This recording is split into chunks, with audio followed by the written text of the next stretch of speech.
All right. First initial J, last name Dougherty, D-O-U-G-H-E-R-T-Y. Good morning, Mr. Dougherty. Are you employed? Yes, sir. And where are you employed? I am currently employed with the Federal Government Bureau of Alcohol, Tobacco, Firearms and Explosives. And what do you do in your current status as an employee of the federal government? I'm a federal agent tasked with criminal investigations. Okay, and how long have you worked in that capacity? I've been there with the Bureau for about almost 3 years. And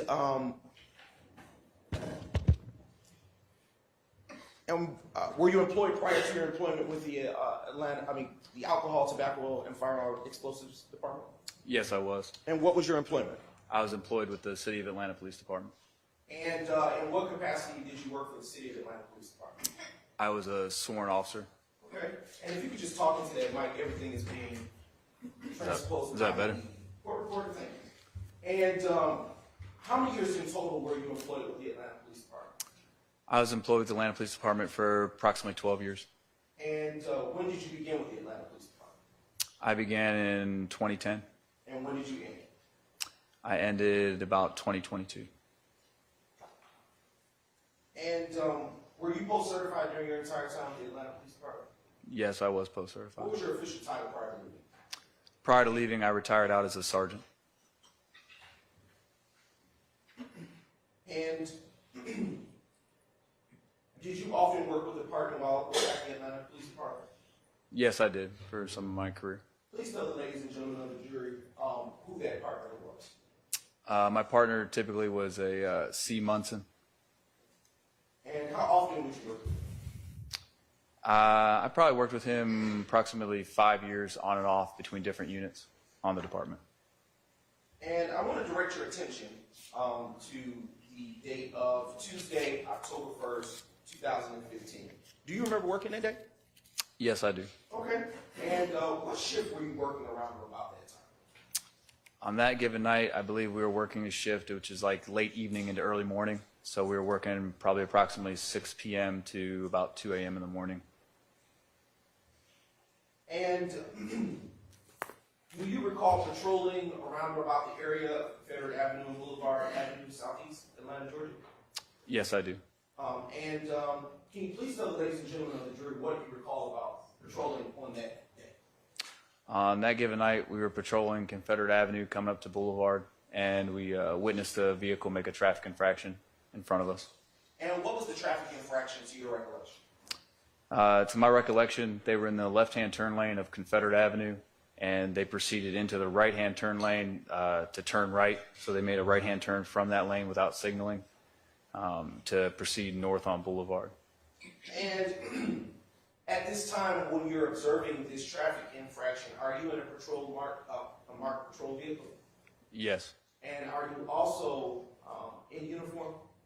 Yes, we're in clearly marked Atlanta Police uniform. And when you saw this traffic infraction, what, if anything, did you do?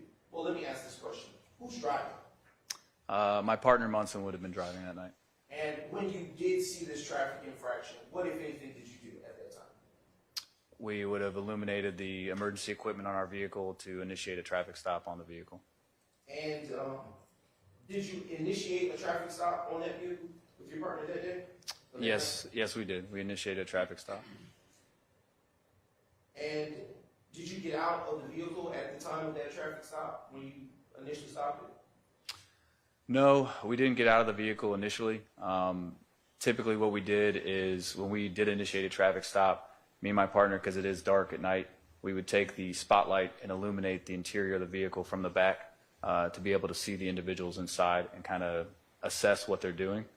On that given night, we observed the two individuals inside the vehicle begin to shift around a lot and turn around and continually look at us.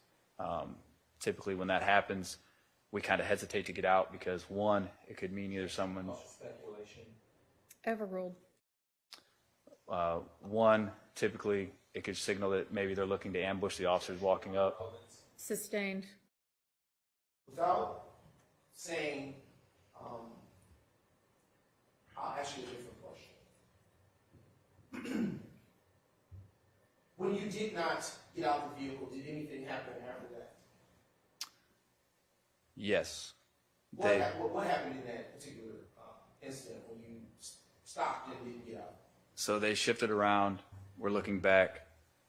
We decided not to get out because usually people fled at that point, and that is indeed what they did. And when the vehicle, and what kind of vehicle did you stop? We stopped a black Chevy Monte Carlo. And do you recall where, in proximity to where you initially noticed them, that you stopped that black Monte Carlo? I don't know the exact distance. I know we initially saw them at Confederate and Boulevard, if you're familiar with the area. And then the stop was actually conducted at not Moreland, I'm sorry, I misspoke, Boulevard and Glenwood. Okay. And how many people were inside the black Monte Carlo? Inside of the black Monte Carlo, we could see 2 people when we illuminated it. And when you observed the vehicle take off after you stopped it initially, can you describe whether it moved fast or slow? I do not remember the exact rapid or how fastly it took off. I just know that it left the traffic stop. Okay.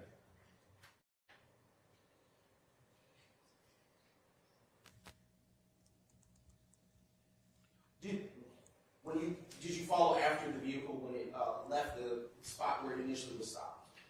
Yes, we did. And did you continue to have activated your emergency equipment, being lights and the siren? Yes, we would have left all the lights, sirens, everything on to, notify the public also. And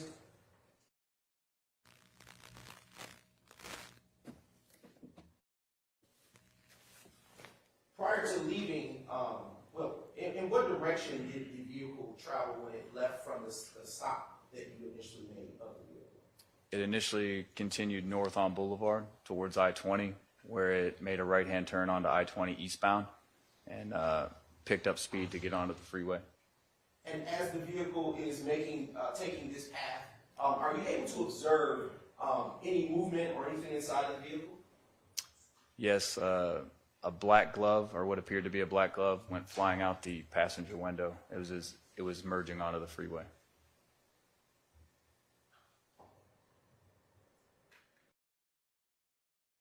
During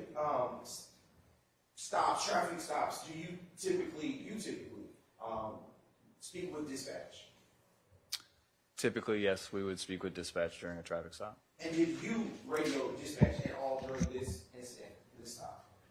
I did radio dispatch. And what did you communicate with dispatch? I would have communicated with dispatch the stop and that we had one fleeing from us.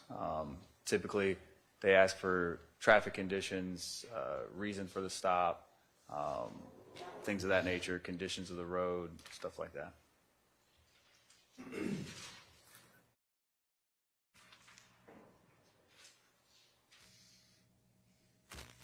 During the time that you were speaking with dispatch, were you ever contacted by Unit 2697? I would have been contacted by a supervisor. I'm not sure 100% which supervisor it was. Okay. And what, if anything, were you advised during the course of your pursuit? Objection calls for hearsay. Effect on the listener, Your Honor. Can you ask it a different way that doesn't call for hearsay?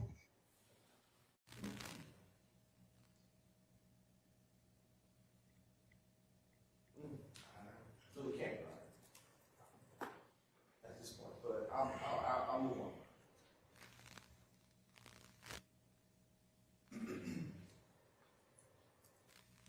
Was there ever a time during the course of your pursuit of the Monte Carlo that you stopped pursuing it? Yes, there was.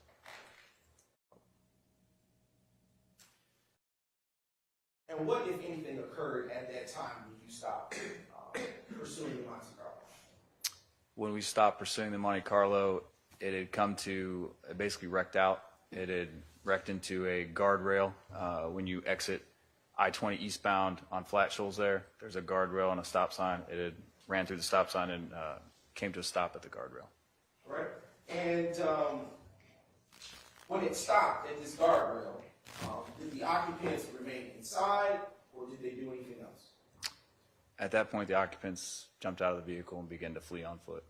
In which directions did the occupants of the vehicle go? The driver fled northbound on Flat Shoals, and the passenger fled southbound on Flat Shoals. And did you and your partner pursue? Yes, we did pursue. Did you pursue by car? We both pursued on foot. And did you have a description? Did you ever get a description of those individuals, the passenger and the driver? I'm sure we would have gotten a description by looking at them. I don't recall that exact description that night at this point. Would looking at a copy of the report associated with this matter refresh your recollection? It may, yes. All right. Now approaching the witness to the State's Exhibit 32 MM, which has already been provided in discovery. All right, has your memory been refreshed? Yes, sir. What was the description of the passengers that you obtained from that from this incident? The occupants of the vehicle were both wearing black clothing. And do you have any other descriptors about them? I believe the passenger was wearing a black shirt and black pants, and the driver was described as wearing a black hoodie and black pants. What was their race? Both were black males. What is their gender?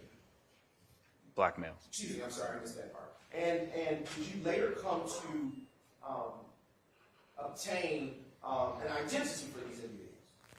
Yes, we did. And what was the identity of the driver? The driver was Mr. Deamonte Kendricks. And what was the identity of the passenger? The passenger was Mr. Martinez Arnold.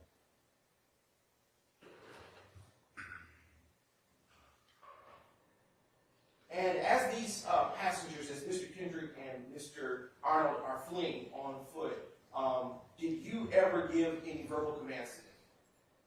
Yes, I was chasing behind Mr. Arnold, and I did give him verbal commands to stop.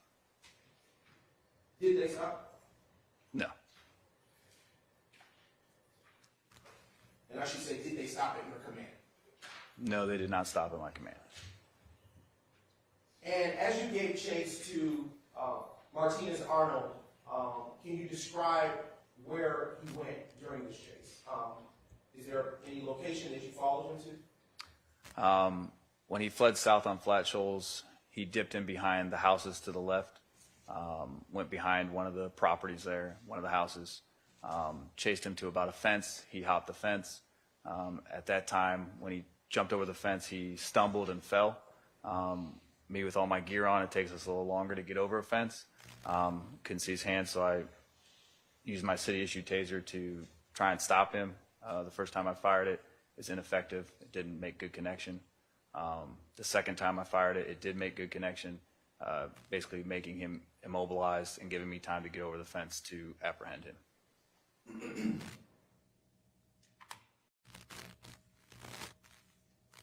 And after, during the course of that interaction, was he injured in any way to your recollection? To my recollection, I do not know of him being injured, no.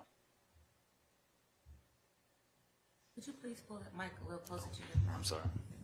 Mr. Brown.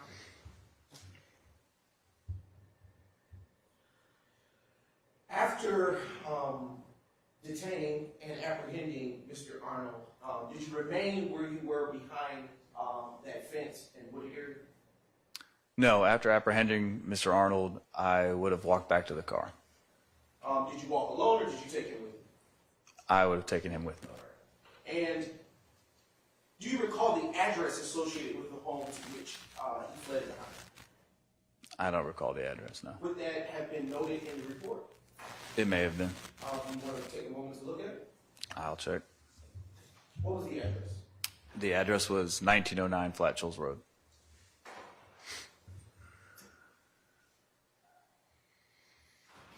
Okay. And was Mr. Arnold searched incident to arrest? Yes. Was he searched by you? Yes. And what did he find? What did you find, if anything? I don't remember right now the exact things I found. I'm going to have to refer to my report. Refer to your report. Look at it. All right. Has your memory been refreshed? Yes, sir. All right. When I searched him, I found in his front pocket would have been approximately 6.6 grams of suspected marijuana. and his right front change pocket of his pants was a small round pill with the markings 230 on it, which was suspected oxycodone. And then in his, I guess in the rest of his pants or his person, we also located $45.40 and a cell phone and a cell phone charger. After returning to the space where you initially stopped, where the vehicle stopped, did you ever see your partner again? When I returned to the car, my partner was not there. He was still chasing. Did he ever apprehend the driver, Mr. Kendrick? Yes, he did. And do you know if force was used to apprehend him? I believe he did use his taser to apprehend him. And was he injured as a result of the chase and pursuit? That being Mr. Kendrick? I do not know if he was injured or not. Do you know if Mr. Kendrick was searched incident to his arrest? Objection, Your Honor, counsel speculation. You know. I don't know if he, Overruled. I don't know whether he has personal knowledge. I mean, when it says, do you know, personal knowledge, please. Do you have personal knowledge if Mr. Kendrick was searched incident to arrest? I did not search him. It would have been my partner. And was there any other, do you recall if, when seeing Mr. Kendrick, him having any kind of garments around his neck? I can't say that I remember, no. Would you have detailed that, would that have been detailed in the report? It may have been. Would you please take a moment to look at it and then look back up at me when you remember? That in the report, it still falls as hearsay. No, Your Honor. That would be hearsay. Opinion with the outside, his personal knowledge, in order to testify, people can see him. Right, he was personally at the scene. Overruled. All right, you may ask the question. In the report, it details that while he was being treated by Grady EMS, he had a black and red bandana around his neck, Mr. Kendrick's.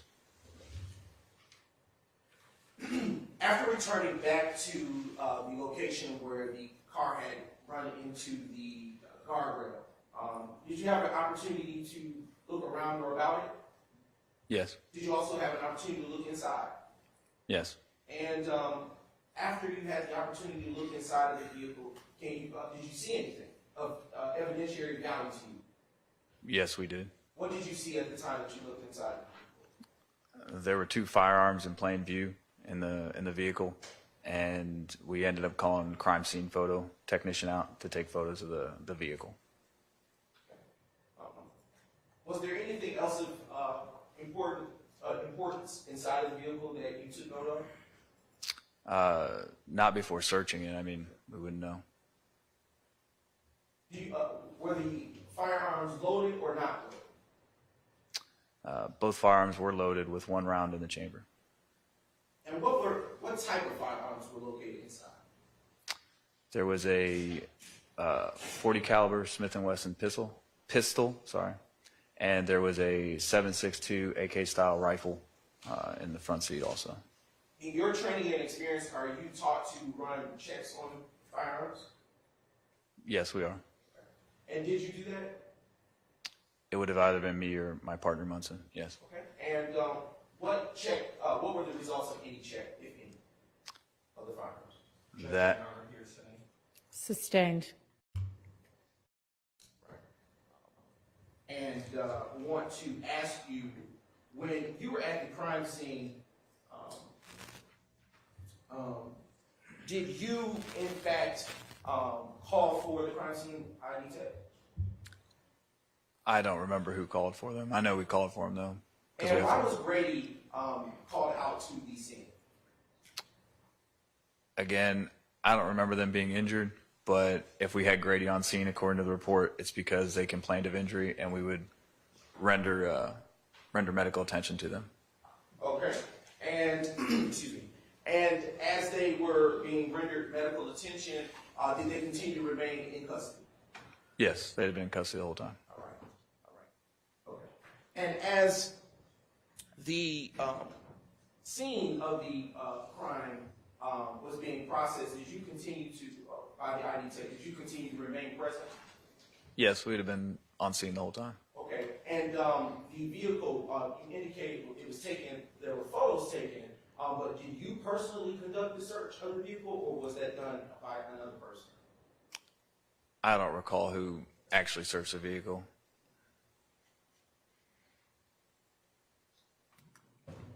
All right, so now showing you, and I'm going to reclaim these, and you can look at the screen as the photos come up. Starting with State's Exhibit 1MM.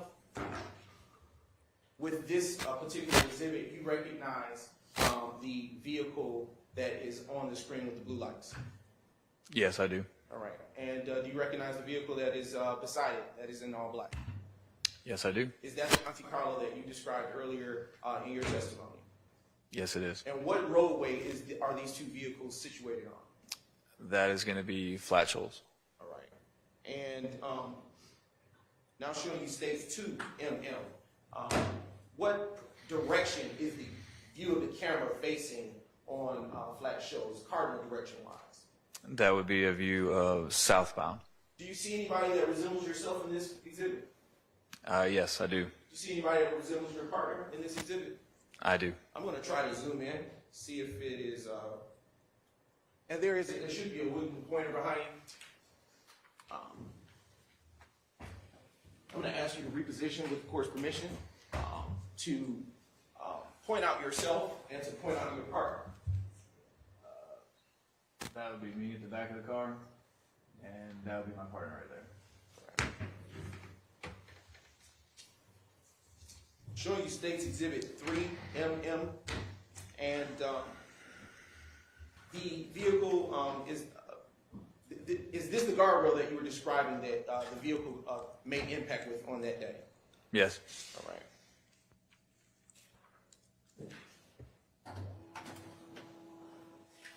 Can you read off the driver's license driver's plate number associated with this vehicle?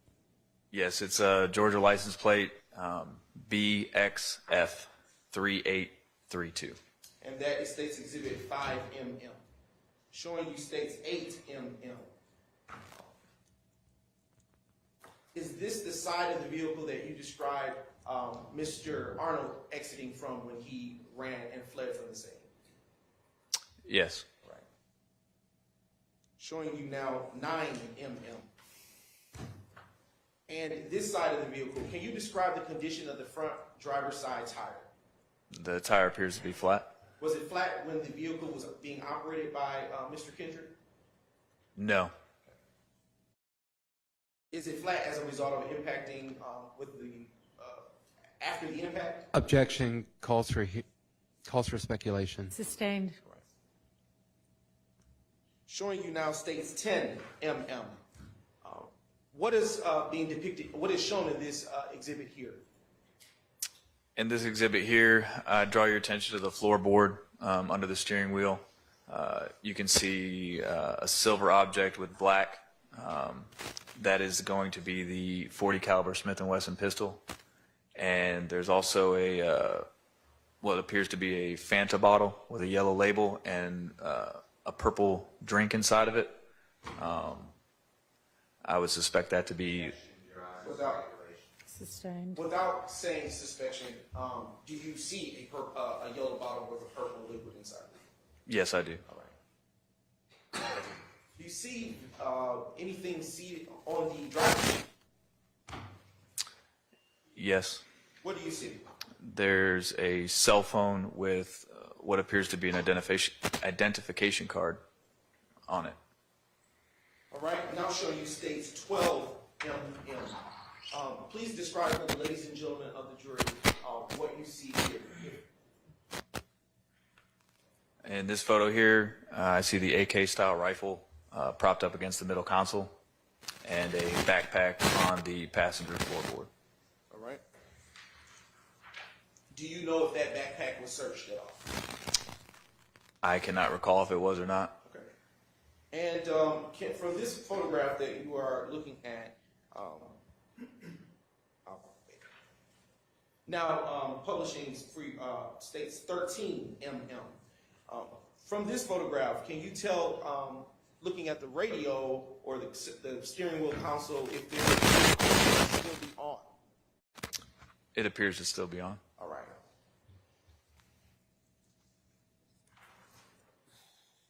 Showing you states 19 mm. Is this the cell phone that you were describing that you saw earlier with the identification card, just with clear picture? Yes, it's just a closer view. All right. Showing you states 20 mm, excuse me. And using states 20 mm, can you tell the ladies and gentlemen of the jury the name on the identification card and for that? The name is Deamonte Kendricks. All right. Showing you states 21 mm. Do you see a firearm in this photo? Yes. Is this one firearm that you that was collected that evening? Yes, it is. All right. Showing you states 22 mm, and I'm going to zoom in. Can you, from the zoom, tell what the make and model of that firearm is? It's a Smith & Wesson, and it looks to be a model 4013 TSW. Okay. And from this image, can you tell what the serial number is associated with this firearm? It's a little hard to read. It appears to be VJJ9116, possibly. Now showing you state 23 mm. Do you see a piece of clothing behind the driver seat in this photo? Yes. Is that piece of clothing the black hoodie that was recovered from that vehicle that evening? I don't recall if it was recovered or not, but it appears to be a black hoodie. Is that the same black hoodie that was detailed in the report, at least? I can't say to that. I don't know. All right. Now showing you states 25. Do you see any gloves in the center console? Yes. And what color are the gloves that you see? The glove appears to be black. All right. Showing you states 26 mm. Is that still the same glove with better color perspective? Yes, and it looks like there's another glove behind it. Showing you states 27 mm. Can you describe for the ladies and gentlemen of the jury what is depicted here? Depiction here is suspected marijuana. Showing you states exhibit 28 mm. Can you describe for the ladies and gentlemen, is this a closer view of the serial number associated with the rifle style firearm that was located in the vehicle? Yes, it is. And what is the make and model of this firearm? Looks like the picture's cut off a little bit. It's a 75 Sporter, caliber 7.62. I can't see it's cut off. I can't see What's the serial number? The serial number is going to be the A0-1820-82-RO. Okay. Publishing for you. Excellent. I'm going to forego that. Okay. A few more questions for you. Would like to ask you, after the two occupants of the vehicle were taken into custody, where were they transported? They would have been transported to the Fulton County Jail. Are you sure about that? I mean, we did have Grady EMS out Objection there. asked and answered. Overruled.